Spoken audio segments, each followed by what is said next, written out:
My dad had been a police officer, and this dog was his canine partner. The words hit him harder than the freezing wind. "Sir, can you buy my dad's police dog?" The officer stopped in the middle of the snow-covered sidewalk and slowly turned around. In front of him stood a young girl, her hands shaking as she hugged a German shepherd to her chest. A cardboard sign hung from the dog's neck, written in uneven letters, $5 for sale. Snowflakes settled on her hair, melted into her tears, and ran down a face far too young to carry this kind of pain. People had passed her all day. Some glanced, most didn't. Everyone kept walking. But this officer knelt down, eye level with her, and gently asked why she was out here in the cold. She took a deep breath and spoke in a rush, afraid that if she stopped, she wouldn't be able to continue. Her dad had been a police officer. The dog was his canine partner. Months ago, during a dangerous call, the dog saved lives.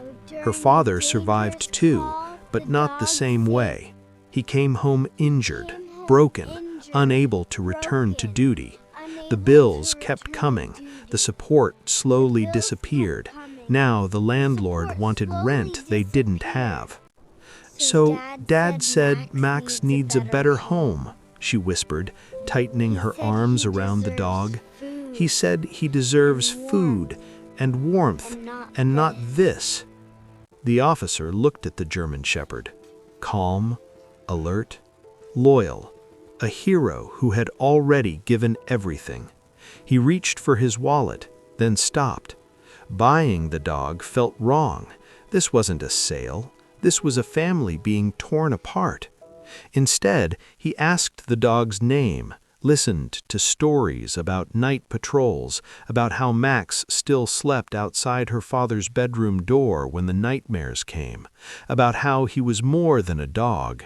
He was protection, memory, and love.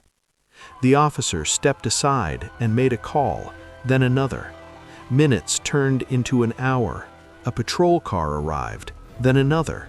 Someone recognized the father's name. Someone remembered the case. The officer returned, knelt again, and smiled softly. He told her police dogs weren't property. They were partners, and partners don't get abandoned when life gets hard. The department would step in. Food, medical care, everything. Max was staying home.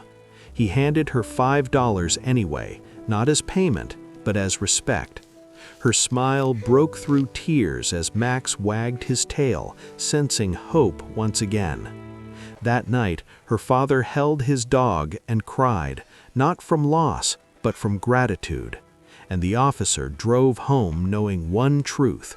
Sometimes saving a life doesn't require a badge or a weapon, just the courage to stop and care.